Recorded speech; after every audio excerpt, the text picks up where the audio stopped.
The Death Star destroyed Alderaan. But in another timeline, one that Disney wiped from existence, that was just the beginning of superweapon proliferation. The galaxy would face the Sun Crusher, World Devastators, and Eclipse-class Star Destroyers, weapons that made the Death Star look primitive by comparison. Luke Skywalker wouldn't have disappeared after one student's betrayal. He would have guided the Jedi Order through decades of continuous growth and evolution, weathering multiple crises without ever abandoning his students or responsibilities. The Empire wouldn't have returned as the First Order. It would have been completely absorbed by an invasion from another galaxy. For nearly 40 years, the Star Wars Expanded Universe told thousands of interconnected stories that didn't just add to Star Wars, they completely changed its future. Then in 2014, Disney bought Lucasfilm and declared it all legends, non-canon stories that never really happened. But what if Disney had kept the expanded universe as official canon? Every victory would have meant something different. Every death would have had different consequences, and the galaxy that emerged would look nothing like what we see today. So what would the galaxy actually look like if the expanded universe had remained official Star Wars canon instead of being rebranded as legends? Let's compare the two timelines side by side, starting with the most fundamental difference: how galactic governments evolve after the Empire's fall. The first major difference between current Disney canon and the original expanded universe lies in how the New Republic actually succeeds instead of failing. In current canon, the New Republic lasts barely 30 years before the First Order destroys it with one superweapon. But if the expanded universe remained canon, that could never happen. The fundamental difference lies in how the New Republic evolves when faced with real existential threats, instead of political complacency. Just 25 years after the Battle of Endor, the New Republic faces the Yuuzhan Vong invasion, an extragalactic species that devours entire star systems using living ships and biological weapons. This isn't another Imperial remnant with familiar technology. These invaders terraform worlds, completely reshaping planets to match their own biological preferences, turn captured populations into slave species, and view all mechanical technology as blasphemy. They succeed in conquering Coruscant itself, transforming the galaxy's capital into an organic jungle world. This Yuuzhan Vong conflict becomes the defining moment that separates the two timelines forever. The 4-year war kills 365 trillion beings and destroys thousands of worlds, but it creates something the First Order could never challenge: a battle-hardened galactic government with institutional memory of how to fight impossible odds. The New Republic doesn't just survive the Yuuzhan Vong War, it evolves into the Galactic Alliance, a military powerhouse that commands millions of warships and maintains the largest intelligence network in galactic history. By the time we reach the sequel trilogy era, this government has survived 3 major galactic conflicts that each fundamentally changed how civilization operates. The Yuuzhan Vong invasion taught the galaxy to prepare for threats from beyond known space. The Dark Nest crisis followed 5 years later, when an ancient insect species called the Killiks began absorbing other civilizations into their collective consciousness. This wasn't just another military conflict, it was a battle for individual identity itself. Luke and Leia discovered they had been psychically connected to the Killiks since childhood, meaning the enemy could predict Jedi actions by accessing their own memories. The crisis forced the development of mental shielding techniques and protocols for handling hive mind species that would prove essential for future diplomatic contact with collective consciousness entities. The Second Galactic Civil War erupted when Jacen Solo, Han and Leia's son, fell to the dark side and became Darth Caedus. Unlike previous Sith who hid in shadows, Caedus operated from within the galactic government itself, using legitimate political channels to accumulate power before revealing his true nature. The war wasn't fought between rebels and Empire, but between different factions of the same government, each claiming to represent the true path forward. This internal conflict taught the Alliance to build governmental structures that could detect and counter corruption from within, creating the institutional safeguards that would make future authoritarian takeovers impossible. Each conflict teaches the Alliance new lessons about governance, military strategy, and threat detection. The result is a civilization that doesn't repeat the same mistakes every generation. The Galactic Alliance develops comprehensive threat assessment protocols that can identify potential galaxy-ending crises decades before they manifest. Early warning systems monitor extragalactic space for invasion fleets. Intelligence networks track Force-sensitive individuals to prevent the rise of hidden Sith cults. Military academies study every major conflict in galactic history to prepare commanders for unconventional warfare. This institutional learning means that by the sequel era, the galactic government possesses strategic capabilities that make the First Order's tactics obsolete before they can be implemented. Secret superweapon construction becomes impossible when sensor networks monitor every star system for unusual resource movements. Hidden fleets can't remain hidden when exploration vessels patrol neighboring galaxies. Political manipulation fails when governmental structures include safeguards specifically designed to prevent authoritarian takeovers. Luke Skywalker doesn't go into exile because one student falls to the dark side. By this point in the timeline, he's already dealt with students turning dark. His nephew Jacen Solo becomes the Sith Lord Darth Caedus and wages a galactic civil war against his own family. Luke fights his nephew, defeats him, mourns him, and continues teaching because he understands that failure is part of growth, not a reason to abandon responsibility. Luke's approach to failure and redemption was shaped by his own greatest success, turning Mara Jade, the Emperor's hand sent to kill him, into not just an ally, but his wife and partner in rebuilding the Jedi Order. This personal experience with redemption informed his teaching methods and his refusal to give up on fallen students. The Jedi Order grows to several thousand members by the sequel era instead of being reduced to one hidden master. These aren't untrained Force sensitives stumbling through ancient texts. They're part of a continuous tradition spanning decades, with institutional knowledge about how to handle dark side corruption, student rebellion, and political manipulation. The second crucial difference involves how the Sith problem gets solved permanently. In current canon, the Sith return through Snoke and Palpatine's resurrection, continuing the cycle of hidden masters manipulating galactic politics.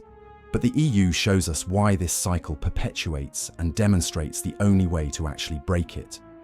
The problem isn't individual Sith Lords, it's the ideology's ability to hide and reconstitute itself across generations. The breakthrough comes 130 years after Return of the Jedi, when the Sith evolve beyond the rule of two into the one Sith under Darth Caedus. Caedus himself represents a new kind of Sith Lord, not a power-hungry politician like Palpatine, but a former Jedi who fell to the dark side during the Yuuzhan Vong War and spent decades learning from the failures of previous Sith. He understood that the rule of two's secrecy was actually a weakness, not a strength. Instead of two hidden masters, Caedus creates hundreds of Sith Lords working together, infiltrating every level of galactic society with coordinated precision. This seems like a nightmare scenario, but Caedus' overambition actually creates the conditions for the Sith's permanent destruction. His empire operates in the open, making Sith influence visible and trackable for the first time in galactic history. The very success of his approach, total infiltration rather than hidden manipulation, becomes the ideology's fatal weakness. When you have hundreds of Sith instead of two, they can't remain hidden. The one Sith infiltrate the Imperial military, major corporations, planetary governments, and academic institutions. But this overextension becomes their fatal weakness. Unlike previous Sith, who could disappear into legend when defeated, the one Sith are everywhere, which means they can be systematically identified and eliminated. Luke's descendant, Cade Skywalker, doesn't need to search for hidden Sith Lords or decode ancient prophecies. The Sith have made themselves visible through their own ambition. The galaxy learns to recognize Sith influence patterns, develops institutional safeguards against dark side corruption, and creates monitoring systems that prevent secret apprentice relationships from forming. By the end of the Legacy era, the Sith aren't just defeated, they're extinct as an ideology. Not hidden in the unknown regions, not waiting to return in 30 years, actually extinct. The galaxy develops immunity to their manipulation tactics and removes their influence before it can spread and take root. When Imperial remnants later attempt to use Sith-like tactics during smaller conflicts, they're quickly identified and neutralized by galactic security forces who have learned to recognize the warning signs. This means no surprise, Sith fleets, no hidden emperors cloning themselves, and no endless cycle of galactic conflict driven by ancient grudges. The third paradigm shift concerns how Force evolution changes everything. Current canon maintains the Force as a simple light versus dark conflict, with Jedi and Sith representing the only meaningful ways to use these abilities. But the expanded universe's greatest paradigm shift demonstrates that this binary thinking is what perpetuates galactic conflicts in the first place. The Yuuzhan Vong invasion forces this evolution because these extragalactic invaders can't be sensed through the Force at all. Luke and the Jedi Order must develop entirely new techniques and philosophies to fight an enemy that exists outside their understanding of how the universe works. This crisis exposes the limitations of traditional Jedi training and opens the door to alternative Force traditions. The Ang-Ti monks show Luke that the Force isn't about light and dark sides. It's about different ways of understanding and manipulating reality. Their abilities include teleportation, time manipulation, and matter transformation that have nothing to do with Jedi or Sith philosophy. The Falanasi demonstrate illusion-based Force powers that can hide entire fleets or create false realities indistinguishable from truth. This evolution means that future galactic conflicts aren't about Jedi versus Sith. They're about different civilizations with completely different relationships to the Force. A threat like the First Order becomes irrelevant when you have Force users who can bend space-time, create matter from energy, or exist as pure consciousness distributed across multiple bodies. By the Legacy era, the time period 130 years after Return of the Jedi, when Cade Skywalker's story takes place, Force abilities have evolved beyond anything the prequel or sequel trilogies imagine. Cade Skywalker can heal dying worlds by channeling the Force through entire ecosystems. Darkside Force users who emerge during conflicts can manipulate matter and energy on planetary scales, though they lack the organized ideology and institutional power that made the ancient Sith so dangerous. Some Force users transcend physical existence entirely, becoming entities of pure will that can manipulate galactic-scale events. The Force itself transforms from a mystical energy field into a tool for cosmic engineering and galactic-scale problem-solving. Civilizations use Force wielders to terraform planets, create stable hyperspace routes, and establish communication networks that span galactic distances instantaneously. The crude lightsaber duels of earlier eras give way to conflicts between highly evolved Force practitioners who can reshape reality according to their philosophical understanding of existence, though without the destructive ideological framework that characterized the ancient Jedi-Sith conflicts. The fourth major change involves how galactic geography itself transforms. The expanded universe doesn't just alter political structures, it physically reshapes the galaxy itself. The Yuuzhan Vong invasion doesn't simply occupy planets, it transforms them using biological terraforming on a scale never before seen in galactic history.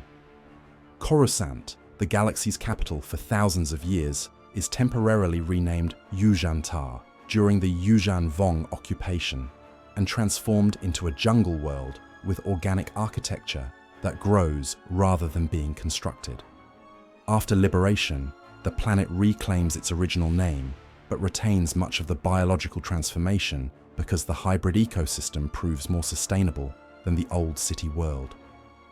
This establishes a new model for planetary development that spreads throughout the galaxy. The invaders bring gravity-manipulating technology that can move entire star systems, fundamentally altering hyperspace routes and creating new navigational challenges. After the war, this technology is reverse-engineered and integrated into galactic infrastructure, allowing civilizations to relocate planets threatened by stellar phenomena or resource depletion. The unknown regions, barely explored in current canon, become a major populated area as refugees from the Yuuzhan Vong War establish new colonies beyond the galactic rim. The Chiss ascendancy grows from a minor regional power into a major galactic player, bringing their advanced military technology and strategic thinking to galactic politics. The fifth difference demonstrates the generational impact of continuous progress.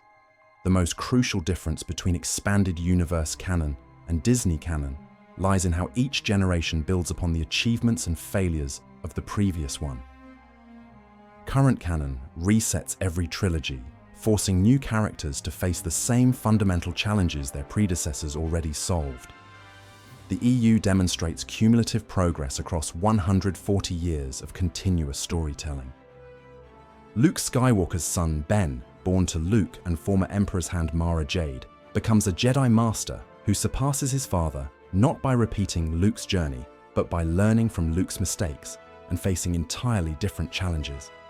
This Ben Skywalker, not to be confused with Ben Solo from current canon, represents the synthesis of his parents' different perspectives, his father's hope and his mother's pragmatism. He represents what happens when Jedi training evolves based on institutional knowledge rather than starting from scratch each generation. Han and Leia's children, twins Jaina and Jacen, and younger son Anakin, don't struggle with the same identity crises as their parents because they grow up in a galaxy where being a war hero's child is normal, not exceptional. The Skywalker family legacy isn't about one chosen one per generation discovering they have special powers. It's about a family of leaders who each contribute different skills and perspectives to galactic civilization. Luke rebuilds the Jedi Order alongside his wife Mara Jade, combining his intuitive approach with her tactical expertise, gained from years as the Emperor's Hand. Leia becomes a master politician and diplomat. Their children handle the next generation of threats, using lessons learned from their parents' experiences. This generational learning extends beyond individual families to entire institutions. The Jedi Order develops teaching methods that reduce the likelihood of students falling to the dark side. The galactic government creates constitutional safeguards that prevent the rise of dictatorships. Military academies study the tactics of past conflicts to prepare for new types of warfare. The final and most important change explains why this timeline creates permanent stability. The fundamental difference between EU canon and Disney canon isn't the individual stories, it's that the expanded universe creates a galaxy that develops immunity to its historical problems instead of repeating them endlessly. In current canon, every 30 years brings another existential crisis following the same pattern. A hidden enemy builds a superweapon in secret, destroys the galactic government, and forces a small group of rebels to save civilization. This cycle repeats because the galaxy never develops institutional safeguards against these specific threats. EU canon shows a galaxy that learns from each crisis and develops what systems theorists call anti-fragility, the ability to grow stronger from stress and chaos rather than being weakened by it. After the Yuuzhan Vong War, the galaxy creates early warning systems for extragalactic threats and maintains exploration fleets in neighboring galaxies. After the Darkness crisis, diplomatic protocols are established for dealing with hive-mind civilizations and collective consciousness entities. Following the later Sith Imperial War, Darth Caedus' attempt to establish his one Sith empire nearly a century after the Jacen Solo conflict, the galaxy builds governmental institutions that can't be corrupted by hidden force users and creates monitoring systems that detect dark side influence before it can spread. These aren't temporary measures. They become permanent features of galactic civilization, passed down and improved by each generation. By the time we reach the sequel era, the galaxy has 140 years of accumulated wisdom about handling force users, managing galactic politics, detecting hidden threats, and preventing the kinds of catastrophic failures that destroyed previous republics. Problems that seem insurmountable to current canon characters have already been encountered, studied, and solved multiple times. Reconstruction after the war doesn't mean rebuilding the old galaxy. New species from the Yuuzhan Vong's home galaxy remain and integrate with existing civilizations, creating hybrid cultures with unique technologies and philosophies. Biotechnology becomes standard alongside traditional mechanical systems, leading to ships that grow rather than being manufactured and weapons that evolve to counter specific threats. By the sequel trilogy era, the galaxy contains twice as many inhabited systems, 3 times as many spacefaring species, and hybrid technologies that represent fusion between multiple galactic civilizations. The result is a vast, diverse, and resilient network of worlds that no single superweapon could threaten effectively. This doesn't eliminate conflict from the galaxy. It transforms the nature of conflict itself. Instead of rebels versus empire for the 4th consecutive generation, galactic politics involve complex multi-party negotiations between dozens of species, with different force philosophies, biological imperatives, technological capabilities, and historical grievances. Conflicts become more sophisticated because the participants are more sophisticated. Wars are fought with strategy and diplomacy as much as weapons.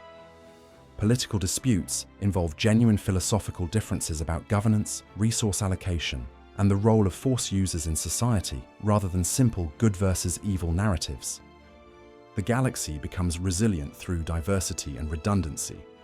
No single point of failure can destroy galactic civilization because civilization itself is distributed across thousands of worlds with independent governments, economies, and defense capabilities.